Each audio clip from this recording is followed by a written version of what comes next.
नमस्कार दोस्तों, आज एक और पारिवारिक कहानी में मैं आपका स्वागत करती हूँ। दीदी, आप मुझे छोड़कर मत जाओ, मैं आपके बिना नहीं रह सकती।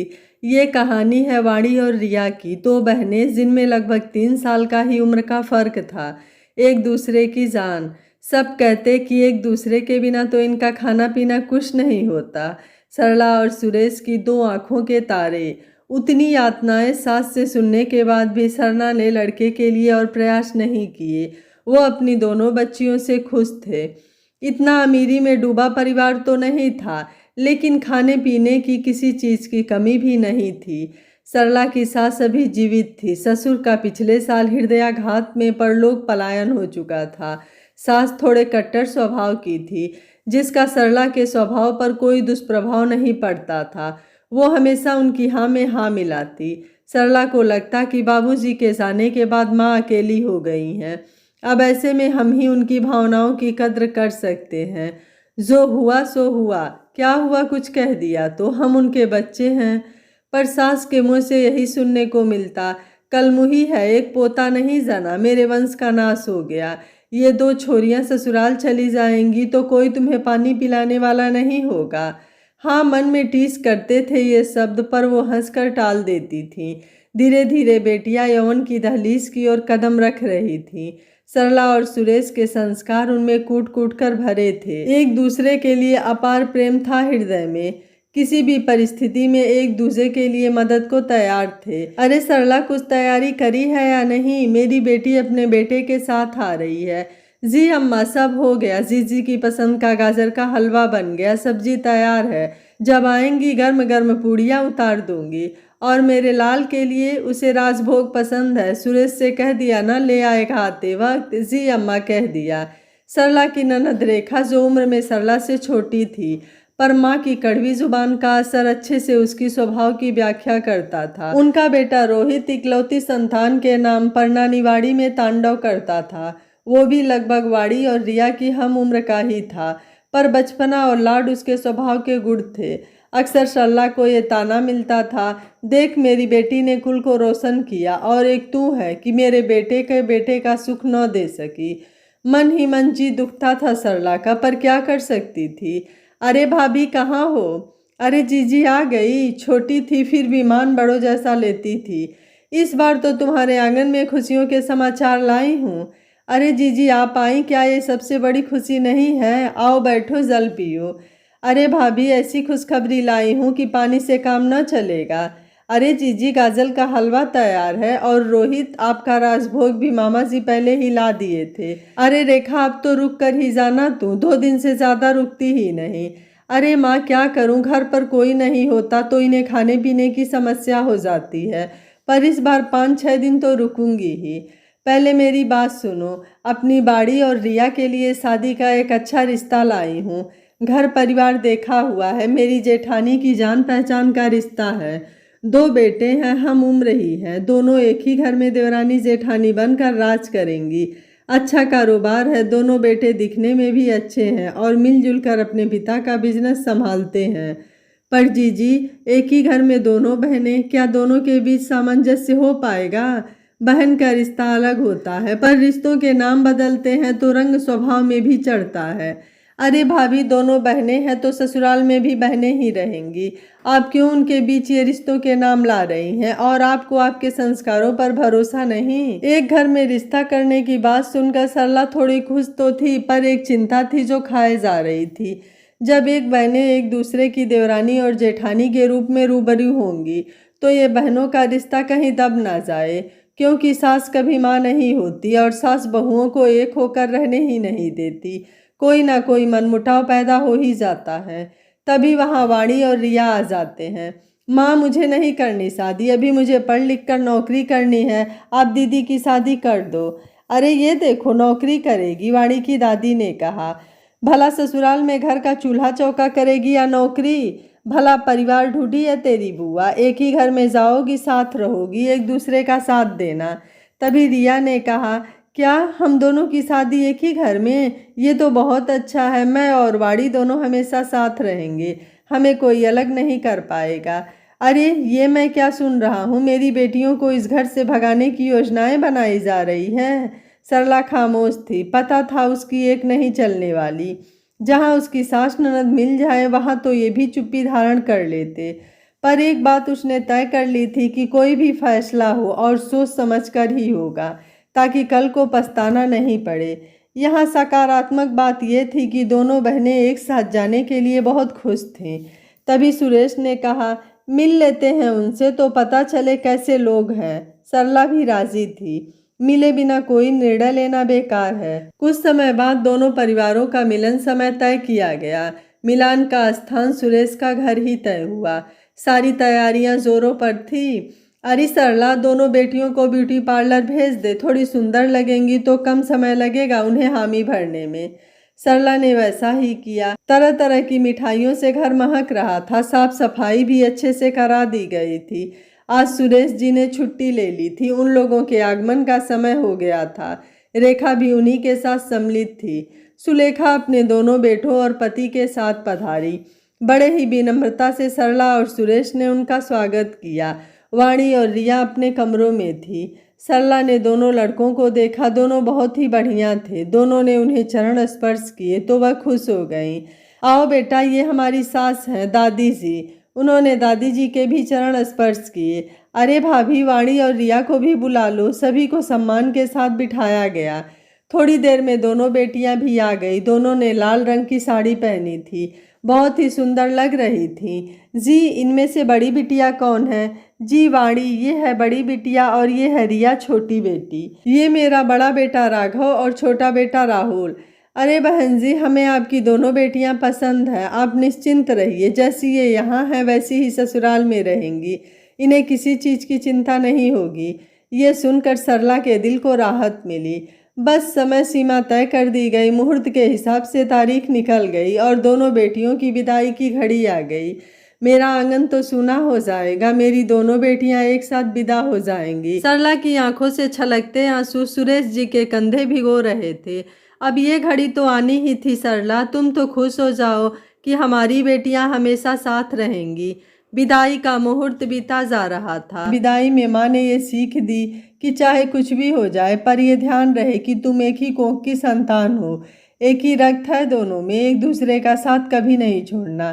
कभी अपनी माँ की सीख को दूषित न होने देना।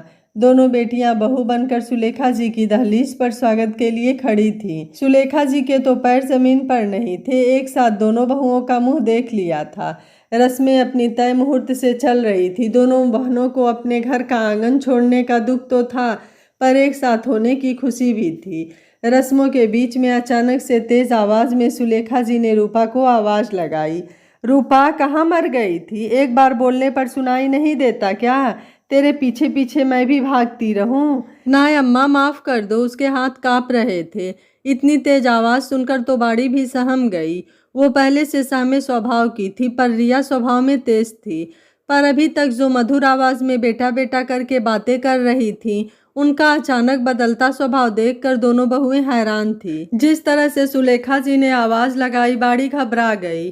घबरा कर उसने रिया का हाथ कसकर पकड़ लिया। तभी फुसफुसाहट में रिया ने कहा, दीदी ये सास है, माँ नहीं। और फिल्मों में नहीं देखा, सास ऐसी ही होती हैं। अपनी दादी को नहीं देखा, वो भी तो माँ की सास हैं। कितना चिल्लाती हैं उन पर। डरो मत। जब भी रिया वाणी को हिम्मत बंधाती थी तो वाणी सामान्य हो जाती थी। अरे रूपा, जाकर थाल लेकर आ। मोहल्लों की औरतें मुंह दिखाई को आती होंगी। तुम देखो दोनों बहुओं, बार बार ना कहूंगी। जो भी मुंह दिखाई करे पांव छूना, नजरें नीची रखना और न जाने कितनी हिदायतों के साथ मुंह दिखाई की रस्में शुरू हुई। दिन बीता, रात आई तो शरीर को थोड़ा आराम मिला। चलो दीदी, अब तो कम से कम अपने कमरे में आराम कर सकेंगे। सुन रिया, जब मम्मी जी अपने यहाँ आई तो कितना प्यार से सर पर हाथ फेरा था। माँ पापा से भी वादा किया कि आप चिंता ना करो, अपनी बेटी की तरह रखूंगी। पर आज का उनका अंदाज देखकर तो मैं डर ही गई। अरे दीदी, ये तो ट्रेलर है, पिक्चर अभी बाकी है। तू बड़ी बेबाक है, तुझे बड़ा पता है सास बहू का। अरे दीदी, सीरियल नहीं देखती क्या? किसी सीरियल में कोई सास कभी माँ जैसी होती है? बेचारी डरी सहमी बहू बस हाँ जी माँ जी करती रहती है। आप चिंता ना करो, अब पूरी जिंदगी यहीं रहना है तो चिंता क्या करना। बस माँ से कुछ मत कहना, वो उदास हो जाएंगी। हाँ ठीक है, वैसे भी तू है ना मेरी माँ। अभी तक तू ही तो नसीहत देती आई है। वक्त बीत रहा था और दोनों बहनें अपनी समझदारी से एक दूसरे का साथ दे रही थीं। आज मौसी जी आ रही हैं तुम्हारी। बड़े ही लाड प्यार से उन्होंने इन दोनों बेटों को पाला। जब जब ये छोटे थे तो ज़्यादातर वहीं रहते थे। उनकी आव भगत में कोई कमी ना रखना। तबीयत के चलते वो तुम लोगों की शादी में भी नहीं आ पाई थी। जी मम्मी जी। ये कहकर दोनों अपने अपने कामों में लग गई। मौसी जी की पसंद को ध्यान में रखते हुए सारे खाने की तैयारी की गई। आओ जीजी आओ। जब मौसी जी आईं तो दोनों बहुओं ने कहे अनुसार पांव छुए। आशीर्वाद के साथ मौसी जी ने दोनों को शगुन भी दिया। अरे राघव और राहुल, अब जिम्मेदारी लेना सीख लो। अब बेटे से पति बन गए हो। बातें होने के बाद बहुओं के द्वारा बनाए खाने की तारीफ मिली। बड़े ही मीठे बोल हैं मौसी जी के। देख रिया, ये भी बेटा बेटा बोल रही हैं, क्या ये भी बाद में रंग दिखाएंगी? ये सुनकर रिया को हंसी आ गई। दोनों बहनें सुलेखा जी और उनकी बहन एक दूसरे से बहुत करीब हैं। ज़्यादातर अपने परिवार में एक दूसरे की सलाह ज़रूर लेती हैं। अरे सुलेखा, मैंने सुना है दोनों बहनों को एक ही घर से ले आई है। पता है ना, शादी के बाद सास का रुतबा बस यहीं ख़त्म हो जाता है। और तू तो अपने लिए दोनों सगी बहनें ले आई। एक बार जो उनकी चल पड़ी तो पड़ी रहना एक कोने में। वैसे भी दोनों बहनें हैं, कल को कुछ ऊंच नीच हुई तो दोनों बहनें एक पलड़े में और तू एक पलड़े में। तेरी तो कोई बेटी भी नहीं तेरा साथ देने चली आए। ये बात सुनने को तो कान सुन रहे थे, पर असर दिल के किसी कोने में हो रहा था। अक्सर परिवारों में यही होता है, जहां अपना खुद का घर बर्बाद करने के लिए बाहर की सलाह ली जाती है। यहाँ भी कुछ ऐसा ही था। जी, मैंने तो ऐसा इस तरह से सोचा ही नहीं। मैं तो सोच रही थी दो बहनें प्यार से रहेंगी देवरानी जेठानी की तरह। कम से कम झगड़ा तो नहीं होगा। और आप सही कह रही हैं, कहीं दोनों बहनों ने मिलकर मेरा पत्ता ही कट कर दिया तो? जहर तो घुल ही गया था, बस असर दिखना बाकी था। सुलेखा जी जबान की कड़वी थी, ये बात तो सिद्ध हो गई थी, पर मन पर किसी और की बातों का पर्दा डाल लेंगी ये पता न था। अब हर एक बात जो उन्हें अच्छी लगती थी दोनों बहुओं की, अचानक उसमें खोट दिखने लगा। अपनी बहन की बातों में आकर अपने घर की सुख शांति की कीमत लगा ली थी सुलेखा जी ने। अरे जीजी ने कहा था ये रिया तो बहुत तेज है, पर बड़ी तो सीधी सी है। इसे ही अपने पलड़े में रखती हूँ। जाने किस जिद में हंसते खेलते घर की नींव हिलाने के लिए सुलेखा जी तैयार थी।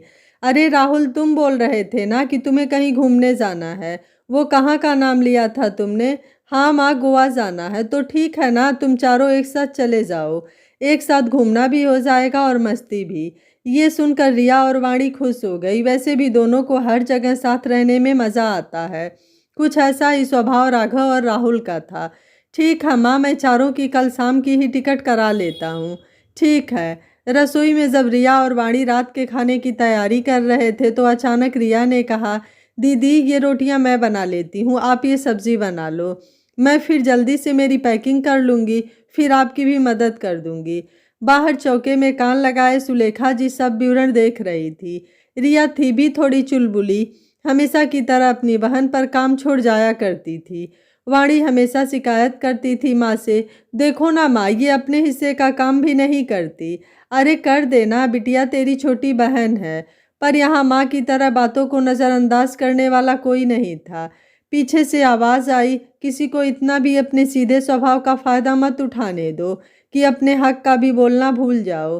ठीक है तुम बहनें हो, वरना अलग अलग घर की होती तो अब तक मुंह फुलना शुरू हो जाता। वाणी ने सुलेखा की किसी बात का जवाब नहीं दिया, पर ये वो अंकुर थे जो अभी खाली ज़मीन में बोए जा रहे थे। पर वो ये भूल गई थी कि ये बगिया तो उसकी ही थी, उसी में फूल भी खिल सकते हैं। फूल खिलेंगे तो पूरी बगिया महकेगी, लेकिन अगर कांटे बिखरेंगे तो कभी ना कभी तो उन्हें भी चुभेंगे। काम समेट कर वाणी रिया के कमरे में चली गई।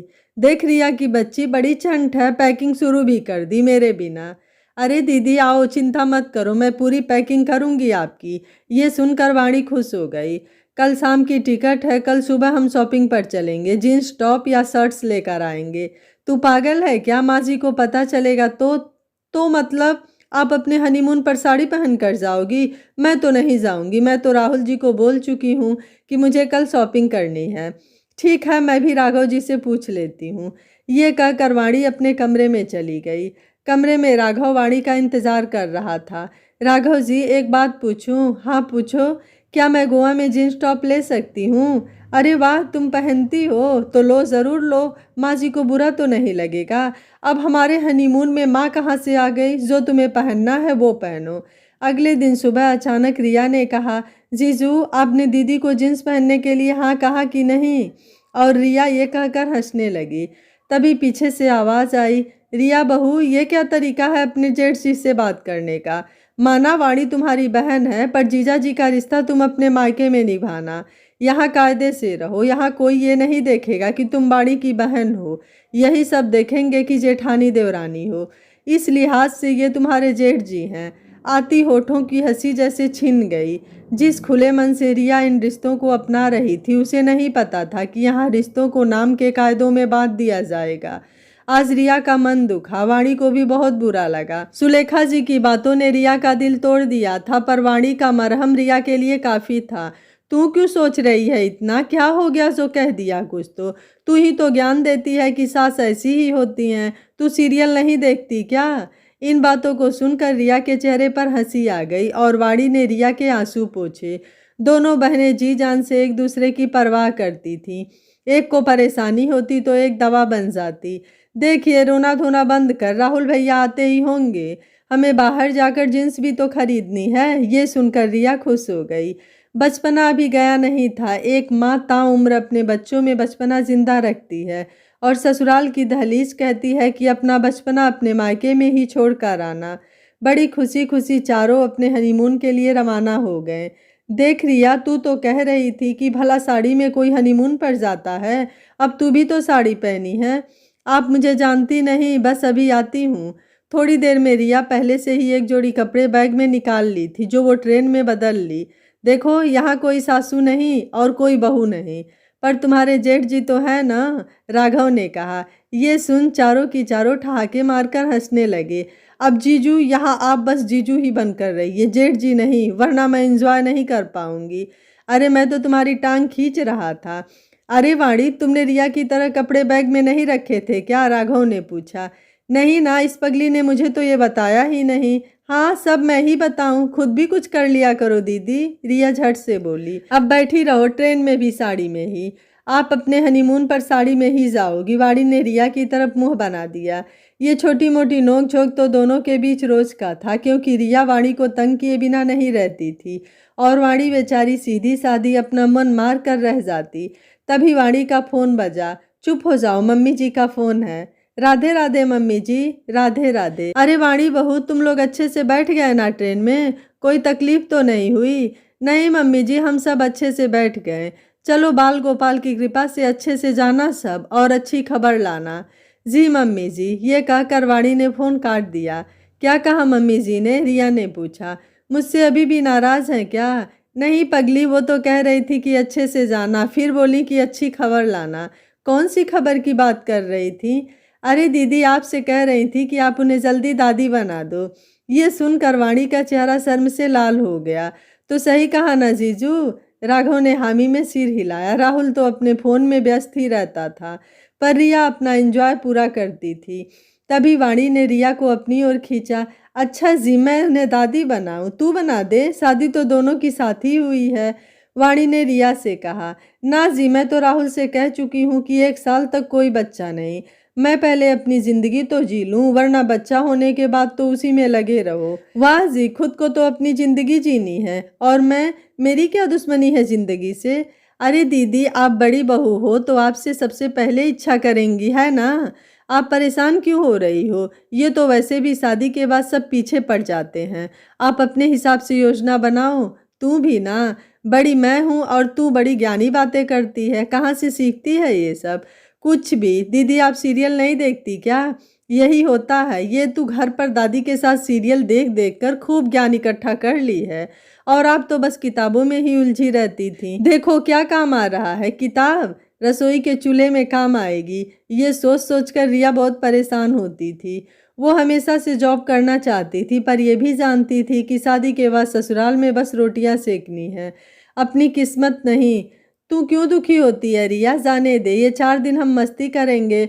बहुत ही बढ़िया दिन बीत रहे थे, पर रिया को ये बात खटक रही थी कि मम्मी जी का एक बार भी फ़ोन नहीं आया था उसके पास, और वाणी को हर बार फ़ोन कर रही थी। वजह बहुत छोटी थी पर दिल में घर कर रही थी। क्या हुआ रिया, तुझे देखकर लग नहीं रहा कि तू यहाँ मज़े कर रही है? क्या बात है जो तुम मुझसे छिपा रही हो? दीदी ऐसा कुछ नहीं, बस छोटी छोटी बातें कभी किसी के दिल के कोने में जीवंत रह जाती हैं। अब देखो ना, मम्मी जी ने एक बार भी मुझे आगे होकर फ़ोन नहीं किया, पर वो आपको लगातार फ़ोन कर रही हैं। मुझे ऐसा क्यों लगता है कि वो आप में और मुझ में अंतर कर रही हैं? पर हम दोनों ही तो सगी बहुएं हैं उनकी, फिर वो ये सब क्यों कर रही हैं? क्या मैंने सच में इतनी बड़ी गलती कर दी वो जींस वाली बात बोलकर? कितना अजीब होता है ना, मम्मी के पास तो हम कुछ भी बोल देते थे और वो प्यार से समझा देती रहीं, पर यहाँ बोलना भी तौल कर पड़ता है, कहीं कम ज़्यादा ना हो जाए। तू ही कहती है ये ससुराल है, अब जाने दे। देख कल हम वापस जा रहे हैं घर, तो आज तो पूरा एंजॉय कर लें। ये बोल वाणी रिया की आंख में आई नमी को पहचान गई और उसका हाथ पकड़ कर ले गई।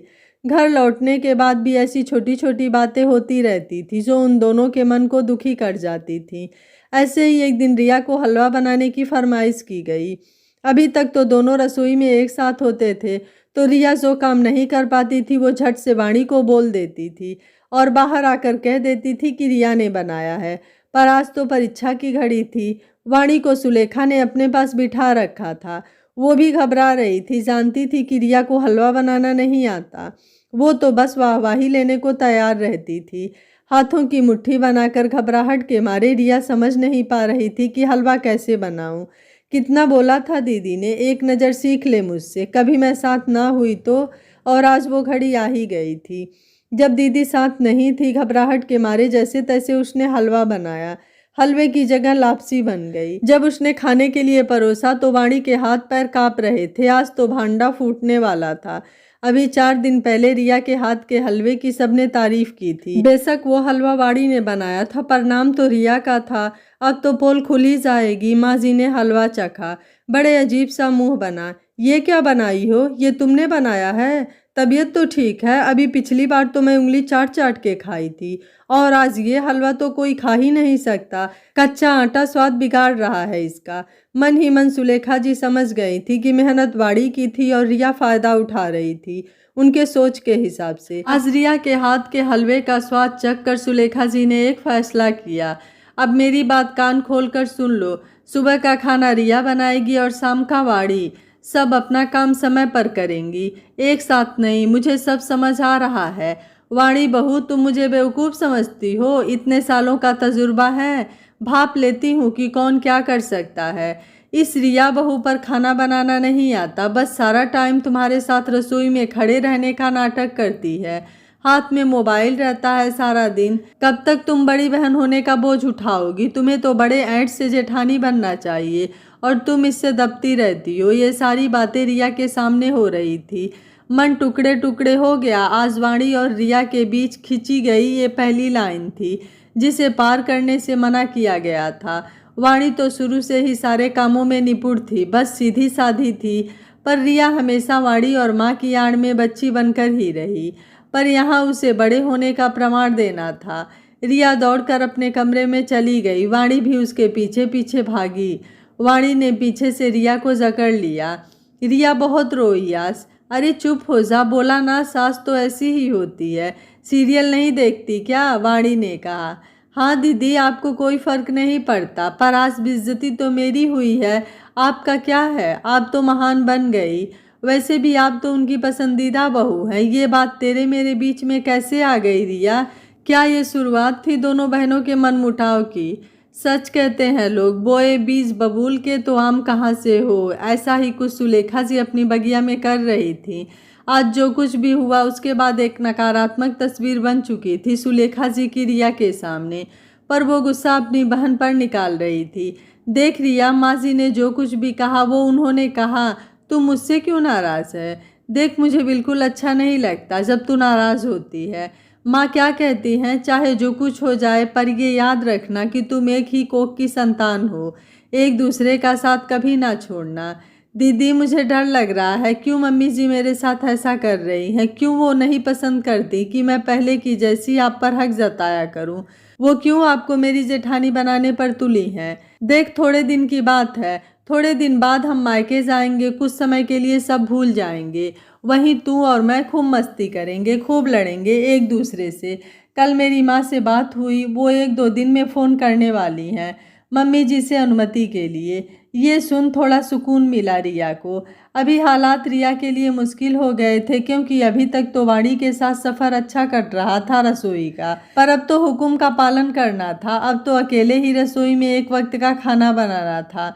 अभी सुबह के खाने की जिम्मेदारी रिया की थी। वाणी को सख्त हिदायत थी मदद के लिए ना जाए। मन ही मन दुख रहा था, मेरी ही बहन के साथ ऐसा हुआ, वो भी मेरे सामने। अगर मेरे साथ ऐसा होता तो रिया लड़ जाती, बिना देखे कि सामने कौन है। बस इसी हिम्मत की तो कमी थी। जैसे तैसे काम हो रहा था, पर हर बार वाणी को वाह ही मिलती और रिया को ताने। मन खट्टा हो गया था रिया का, और इसका असर होता उसकी जबान पर जब वो वाणी से बात करती। रिया और वाणी, परसों करवा चौथ है और ये तुम्हारा पहला करवा चौथ है। सुबह सुबह जल्दी उठकर नहा लेना और जो खाना है तभी खा लेना, फिर सारा दिन कुछ नहीं खाना। मेहंदी वाली को कल बुलाया है, मन से मेहंदी लगवाना, कोई कंजूसी ना करना। ये 2 साड़ियाँ हैं, आज ही ले लो। ये लाल वाली तुम्हारे लिए है वाणी और गुलाबी तुम्हारे लिए रिया। शगुन की साड़ियाँ हैं, यही पहनना परसों। उन्हीं के सामने रिया और वाणी की माँ ने फ़ोन किया और करवा चौथ के बाद दोनों बेटियों को घर भेजने का अनुरोध किया। जी आप निश्चिंत रहिए, वाणी और रिया अपने मायके जब उनकी इच्छा हो तब जा सकती हैं। बड़ी ही प्यारी बेटियां हैं, और वाणी तो बहुत समझदार है, बहुत ही स्वादिष्ट खाना बनाती है। वैसे एक बात कहूँ सरला जी, रिया को भी वाणी के जैसे रसोई में निपुण कर देती तो अच्छा रहता। एक बेटी की बड़ाई और एक बेटी की तुलना सुनकर मन बैठ गया। फिर भी यही कहा गया कि रिया छोटी थी तो थोड़ी लाड प्यार में ही रही, और वो मन की बहुत अच्छी है। मेरी दोनों बेटियां एक दूसरे की जान हैं। आपसे विनती है, कोई गलती हो जाए तो माफ़ कर दीजिएगा उन्हें नादान समझकर। अरे नहीं सरला जी, ऐसी कोई बात नहीं है। अब ये इस घर की बहुएं हैं, मेरी बहुएं हैं। आप निश्चिंत रहिए, सब सीख जाएंगी। फ़ोन पर बात करके पलटी ही थी कि देखा रिया के हाथ में लाल साड़ी और वाणी के हाथ में गुलाबी साड़ी थी। अरे वाणी बहू, ये साड़ी तुम्हारे लिए थी और रिया के लिए गुलाबी। वो माँ जी, रिया को ये साड़ी पसंद आई तो मैंने ये उसे दे दी। हर बार अपना हक देती रही तो एक दिन खाली हाथ रह जाओगी। और रिया, तुम भी थोड़ा समझा करो, हर बार अपनी बहन से छीन लेती हो जो भी उसे मिलता है। क्या तुम्हें हम जो भी देते हैं पसंद नहीं आता? तुम ही तो बताती थी कि तुम्हें गुलाबी रंग पसंद है, तो मैं गुलाबी रंग लाई थी तुम्हारे लिए। मुझसे गलती हो गई मम्मी जी। और वो लाल साड़ी वाड़ी को देकर अपने कमरे में चली आई। पर आज वाड़ी रिया के पीछे नहीं आई। आज उसने कमरे में जाकर रिया से ये नहीं कहा कि सीरियल नहीं देखती क्या। आज उसने उसकी जिद पूरी नहीं की। शायद जो बीज बोया जा रहा था उसकी नवजात जड़ें निकलने लगी थी। आज रिया इंतजार करते करते सो गई, पर वाड़ी नहीं आई। अगले दिन जब दोनों नीचे आई तो पता नहीं कैसी कसक थी दोनों के बीच। वो चमक जो रोज एक दूसरे को देखकर महसूस करती थी, आज नहीं थी। आज कल की बात का कोई जिक्र नहीं हुआ। काम का जायजा खत्म हुआ, मेहंदी वाली आ गई। अच्छे से मेहंदी लगवाना। रिया सोच में डूब गई। पहले जब मायके में मेहंदी लगाने आती थी तो कैसे मैं और दीदी उससे लड़ने लग जाती थी। तूने दीदी की ज़्यादा अच्छी मेहंदी लगाई है, मेरी नहीं। और सब हमारे मज़े लेते थे। माँ तो ये भी कहती थी कि अब से दोनों एक ही डिज़ाइन की मेहंदी लगवाना, ताकि इस लड़ना न पड़े। आज 2 मेहंदी वाली आई थी, चुपचाप सन्नाटे के साथ। एक सोफा मेरा था और एक दीदी का। किसको कौन सी मेहंदी लगानी है वो भी हमें अलग अलग किताब से पढ़ना था। शाम तक दोनों के हाथों में मेहंदी लग गई थी और फिर दोनों अपने अपने कमरे में चली गईं। अगले दिन करवा चौथ का व्रत खत्म हुआ और फिर हम रवाना हुए माँ के घर अपने पिता के साथ। अब उम्मीद थी कि एक दूसरे के साथ मन के सारे गिले शिकवे दूर होंगे। इतने दिन माँ से दूर रही रिया तो सरला से चिपक ही गई थी और फूट फूट कर रो रही थी, जैसे बॉर्डर पर जंग जीत कर आई हो अपने आसियाने में वापस। माँ ने दोनों का पसंदीदा खाना बनाकर रखा था। माँ, इस बार इस रिया को कम से कम खाना बनाना सिखा देना, ताकि वहाँ पर मेरी नाक न कटे। अब हर बार तो मैं इसके साथ नहीं रह सकती इसका साथ देने को। हाँ हाँ दीदी, मेरा साथ कौन देगा? आपकी प्यारी सासू माँ तो आपके साथ हरदम खड़ी होती हैं। बहुत तारीफें बिटोर ली आपने। हाँ, तो थोड़ा तो तुझे भी लिहाज रखना चाहिए। यहाँ हम कैसे भी रह ले, पर वो ससुराल है। यहाँ माँ हर वक्त तैयार होती हैं हर गलती माफ़ करने को। वहाँ गलतियों को बढ़ा चढ़ा के दिखाया जाता है। माँ सामने थी जो देख रही थी। आज मेरी दोनों बेटियां नहीं, देवरानी और जेठानी खड़ी थी जो बहस कर रही थी। इसी बात का डर था जब ये शादी का रिश्ता आया था। अब मन घबरा रहा था कि कहीं ये छोटी छोटी बातें बड़े झगड़े की वजह ना बन जाए। मायके में थोड़े दिन बीते तो गिले शिकवे मिटने लगे। वही रिया और वाणी की अनकही बातें, वो रात रात भर जाग कर एक दूसरे के साथ योजना बनाना शुरू हुआ। सुबह सुबह राघव का फोन वाणी को आया। वाणी, मुझे बहुत बुरा लग रहा है बोलते हुए, पर क्या तुम घर आ सकती हो? माँ का पैर मुड़ गया है और मोच आई है। वो तुम्हें याद कर रही हैं। अरे क्या हुआ माँ जी को अचानक? ये भी कोई बुरा लगने की बात है? मैं आ जाऊंगी, मैं तुम्हें लेने आ जाऊंगा। रिया और सरला सामने ही थी। रिया को ये बात बुरी लगी कि ऐसे वक्त में माँ ने मुझे साथ आने को नहीं कहा। क्या उन्हें मुझ पर भरोसा नहीं? माँ, मैं बाद में आ जाऊंगी मिलने, माँ जी का पैर मुड़ गया है। हाँ बेटा, तुम्हारी वहाँ जिम्मेदारी जरूरी है, मैं तैयारी कर देती हूँ। रिया मुरझाई सी खड़ी थी। अरे रिया, तू भी चली जा साथ, वहाँ तेरी भी ज़रूरत होगी। माँ, मेरी ज़रूरत होती तो मुझे मम्मी जी साथ आने को कहती, पर उन्होंने बस दीदी को ही कहा। अभी वक्त नहीं था बहस या समझाने का, तो सरला जी ने कुछ नहीं कहा। वाणी चली गई ससुराल। इधर रिया खुश तो थी, पर मन में छोटी छोटी बातों को जमा कर रही थी। उधर सुलेखा जी को पूरा समय मिला वाणी के साथ अपने रिश्ते को मजबूत करने का। एक दिन अचानक रिया बेहोश हो गई। अरे रिया, क्या हुआ? सब ठीक तो है ना? रिया के पापा उसे लेकर हॉस्पिटल भागे। क्या हो गया? कहीं ज़्यादा मानसिक तनाव तो नहीं ले बैठी? मुझे तो घबराहट हो रही है। घबराओ मत सरला, हो सकता है कुछ खाया पिया नहीं हो। क्या बोलूँगी मैं राहुल जी को, उन्हें तो कुछ पता भी नहीं है। थोड़ी देर में डॉक्टर वहाँ आई। डॉक्टर, क्या बात है? सब ठीक है ना? मेरी बेटी अचानक कैसे बेहोश हो गई? अरे मिठाइयाँ खिलाइए, आपकी बेटी प्रेग्नेंट है। आंखों में जैसे दोनों के चमक आ गई। क्या हमारी रिया माँ बनने वाली है? खुशी के मारे पैर जमीन पर नहीं थे।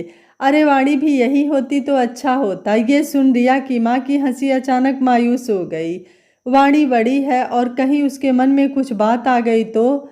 ऐसा कुछ नहीं होगा, मेरी दोनों बेटियां समझदार है।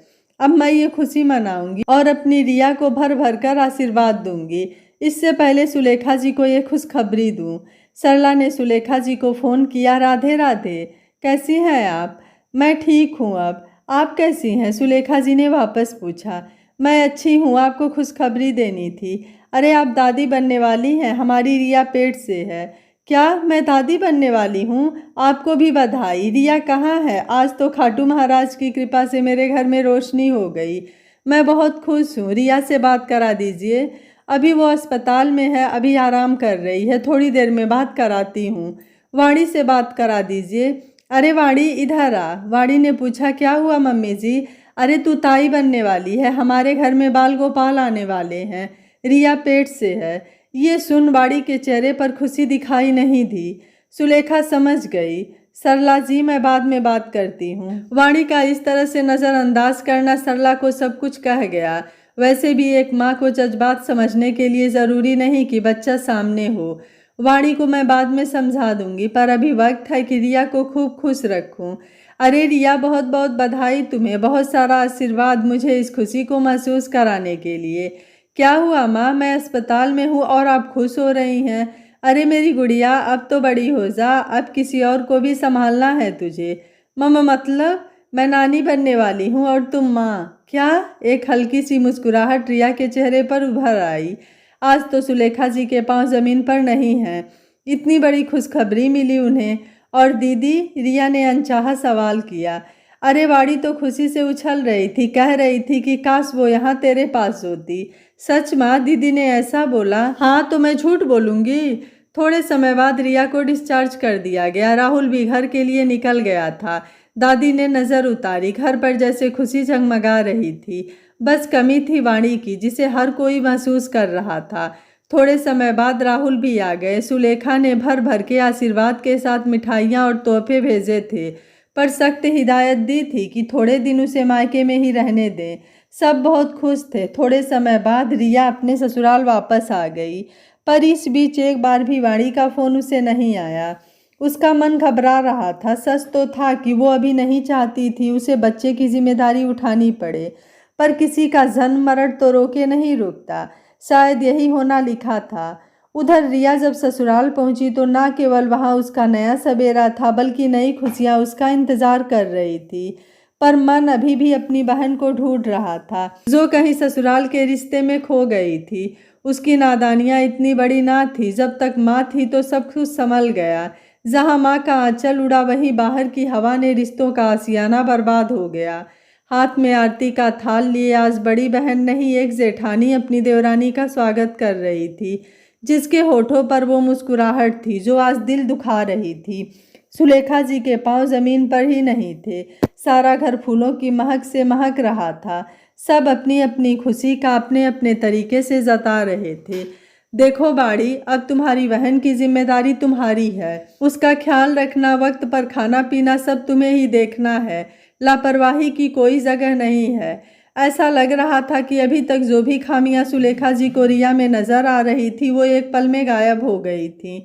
बस आज ये सच था कि घर की खुशी की वजह रिया देने जा रही थी। ये तो महसूस सभी को हो रहा था कि दोनों बहनों में मनमुटाव है, पर फिर भी एक लिहाज का पर्दा बना हुआ था। रिया अपने कमरे में थी। थोड़ी देर में वाणी वहां पहुंची। ये लो दूध का गिलास पी लो। तभी रिया ने वाणी का हाथ पकड़ा। दीदी रुक जाओ, ऐसा भी क्या हो गया है कि आप मुझसे बात तक नहीं करती? तुम खुद से पूछो रिया। मुझे हिदायत देती थी कि दीदी अभी मुझे बच्चे नहीं पालने, मैं तो अपनी जिंदगी एंजॉय करना चाहती हूँ। तेरी बातों पर अमल करके मैं भी जिंदगी के मजे लेने चली थी, पर तू तो छुपी रुस्तम निकली, चौके पर छक्का मार गई।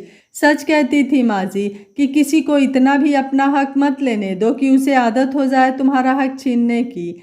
माँ जी कहती थी तू बड़ी बहू है, तेरा हक है कि पहले तू खुशखबरी दे। काश मैंने तेरी बात पर अमल नहीं किया होता।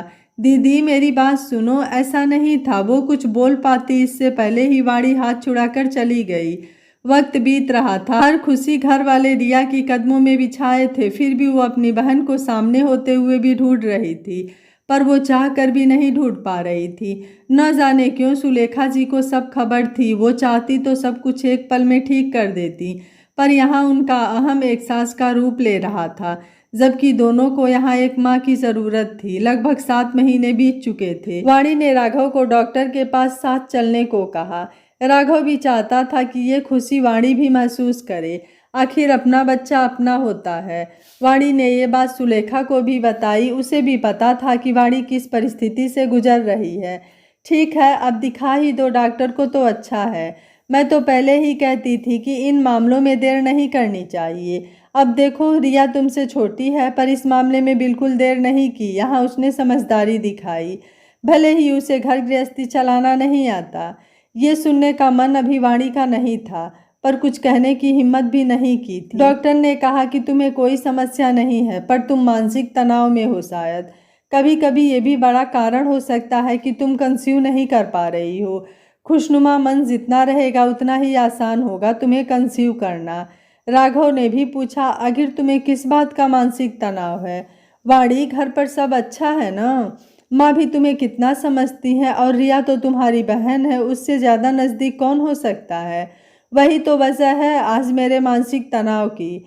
राघव जी, काश कि हम दोनों बहनों की शादी एक घर में ना हुई होती तो ये रिश्ता तो आज ऐसा न होता, पर रिया ने मुझे समझा ही नहीं। मैं अब उसके साथ एक घर में नहीं रहना चाहती। ये तुम क्या कह रही हो? रिया तुम्हारी बहन है, तुम उससे कैसे अलग होने की सोच सकती हो? राघव जी, मैं अलग होने की नहीं सोच रही, बस कुछ समय के लिए डॉक्टर ने कहा है कि मुझे खुश रहना है, पर अगर वो मेरे साथ मेरे सामने रहेगी तो मैं खुश नहीं रह पाऊंगी। वाणी की जिद के आगे पूरा परिवार बिखर गया। पर सच क्या था? गलती किसकी थी? क्या गलती सुलेखा जी की थी कि उन्होंने दोनों के बीच मतभेद उत्पन्न किया जिसका ये नतीजा था? या गलती रिया की थी जिसने अपनी बात का मान नहीं रखा? या गलती सरला की थी कि दो बहनों को एक घर में न ब्याहती? पर परिवार तो बिखर ही गया, गलती जिसकी भी हो। माँ जी मुझे माफ़ कर दो, मैं नहीं रह पाऊंगी यहाँ। मैं अलग नहीं हो रही, बस कुछ समय के लिए उदयपुर वाले घर में शिफ्ट होना चाहती हूँ, ताकि खुशनुमा माहौल होगा तो मैं भी इस घर के वंश को आगे बढ़ा सकूंगी। दीदी मुझे छोड़कर मत जाओ। ऐसी भी क्या नाराज़गी कि आप मेरे साथ रहना ही नहीं चाहती? देख रिया, मैं नहीं चाहती कि हमारे रिश्ते में और खटास आए। हो सकता है दूर रहें तो एक दूसरे की कद्र करें। तू अपना ख्याल रखना। दीदी, मैं आपकी बहन हूँ, क्या आप बड़ी होकर मुझे माफ़ नहीं कर सकती? क्या मेरा बच्चा आपका बच्चा नहीं होगा? अब ये मत कर रिया, खुद का बच्चा होता है। कल को जब तेरे बच्चे का नाम जुड़ेगा तो तुझसे और राहुल जी से ही जुड़ेगा। हम तो ताऊ ताई ही रहेंगे। पर क्या तू नहीं चाहती कि मेरी अपनी कोई संतान हो? दीदी, भला मैं क्यों ऐसा नहीं चाहूँगी, मैं तो बहुत खुश रहूँगी जब आपको कोई खुशखबरी मिलेगी। पर रिया, जब तक हम साथ रहेंगे मैं मानसिक तनाव से गुजरती रहूँगी। इससे अच्छा है तू मुझे जाने दे। उस वक्त सरला और उनके पति भी वहीं थे, पर उनकी सलाह नहीं एक बेटी के आगे फीकी पड़ गई और वाणी राघव के साथ उदयपुर चली गई। सर पर हाथ रख सुलेखा रो रही थी। क्या इसी दिन के लिए मैंने अपने बच्चों की शादी की थी? उस घर के टुकड़े हो जाएं। माफ़ कीजिएगा सुलेखा जी, पर गलती आपकी है। अगर आप चाहती तो ऐसा कभी नहीं होता। आप चाहती तो दो बहनें मिलजुल कर एक साथ एक दूसरे के लिए खड़ी होती, पर आपने उन दोनों के बीच जेठानी और देवरानी का रिश्ता कायम कर ही दिया। जन्म से शादी तक ऐसा कभी नहीं हुआ कि मेरी बेटियों के बीच झगड़े नहीं हुए, पर कड़वाहट कभी नहीं घुली दोनों के रिश्तों में। पर आज ये कड़वाहट कैसे घुल गई? क्या हो जाता अगर आप उन्हें माँ बनकर हिदायत देती, पर आपने सास बनकर उन्हें एक दूसरे को हीन भावना से देखना सिखाया। ये कहकर सरला जी वहाँ से चली गई। वाणी उदयपुर में बस गई, पर वहाँ भी वो जिस सुकून को ढूंढ रही थी नहीं पाई, क्योंकि वो रिया से नहीं खुद से भाग रही थी। उसे लगता था कि रिया उसकी परेशानी की वजह है, पर रिया नहीं, वो खुद जेठानी के रूप में ढलने लगी थी। वरना बहन की बातों का भला इतना बुरा कभी नहीं लगता। दिन बीत रहे थे, उधर रिया की डिलीवरी का समय नज़दीक था। सुलेखा जी अकेले सब संभालने में असमर्थ थी। इधर वाणी रात दिन सुकून की तलाश कर रही थी और राघव के दिन भर काम पर चले जाने के बाद पूरा दिन काटना उसके लिए मुश्किल होता। रह रह कर उसे रिया की अटखेलियाँ याद आती। वो गलती इतनी बड़ी भी नहीं थी जितना वाणी ने उस बात को बड़ा बना दिया था। रह रह कर उसे पछतावा हो रहा था। तभी सुलेखा को खबर मिली कि उनकी बड़ी बहन का बेटा उनसे अलग हो गया है। जो बीज वो सुलेखा के मन में बो कर गई थी, वही बीज उन्होंने अपने घर में भी बोया था, जिसके फल अब मिलने लगे थे। ये सुनकर सुलेखा को अपनी गलती का एहसास हुआ। रिया को डिलीवरी के लिए अस्पताल ले जाया गया। ये खबर वाणी तक भी पहुंची। तू कितनी बुरी हो सकती है वाणी अपनी बहन के लिए? आज उसे सबसे ज़्यादा ज़रूरत है तेरी। एक नन्हा सा मेहमान आने वाला है, उसकी क्या गलती है? नहीं वाणी, तेरा अहम इतना बड़ा नहीं हो सकता। जिंदगी बार बार मौका नहीं देती अपनी गलती सुधारने का। आज तुझे मौका मिला है तो इसे जाने ना दे। उधर अस्पताल में सब लोग जमा थे। किसी भी वक्त खुशखबरी आ सकती थी। सभी ने देखा वाणी और राघव भी आ चुके थे, जिसने अपनी सास और माँ से माफ़ी मांगकर अपनी गलती का पछतावा किया। थोड़ी देर में खबर मिली कि लड़का हुआ है। ये खबर सुनकर तो पांव ज़मीन पर ही नहीं थे सबके। 4 दिन बाद रिया को डिस्चार्ज मिल गया। वो बच्चे को लेकर घर आई। 4 दिन बाद रिया को डिस्चार्ज मिल गया। वो बच्चे को लेकर घर आई। आज घर पर उसका स्वागत उसकी जेठानी ने नहीं, उसकी बड़ी बहन ने किया। गला भर आया था रिया का। माफ़ी मांगने के लिए मुंह खोला ही था कि वाणी ने उसे खींचकर गले लगा लिया। बस गिले शिकवे नीर में बह गए और सारा परिवार खुशी खुशी रहने लगा। कुछ महीनों बाद वाणी को भी खुशखबरी मिली। ये परिवार पूरा हो चुका था और सास भी माँ बन चुकी थी, जहां अब जेठानी देवरानी नहीं, 2 बहनें थी। यह कहानी आपको कैसी लगी? आप मुझे अपनी राय कमेंट बॉक्स में ज़रूर दीजिएगा। वीडियो पसंद आया है तो वीडियो को लाइक शेयर एंड चैनल को सब्सक्राइब कर लीजिएगा। Thank you for watching. मिलते हैं अगली कहानी।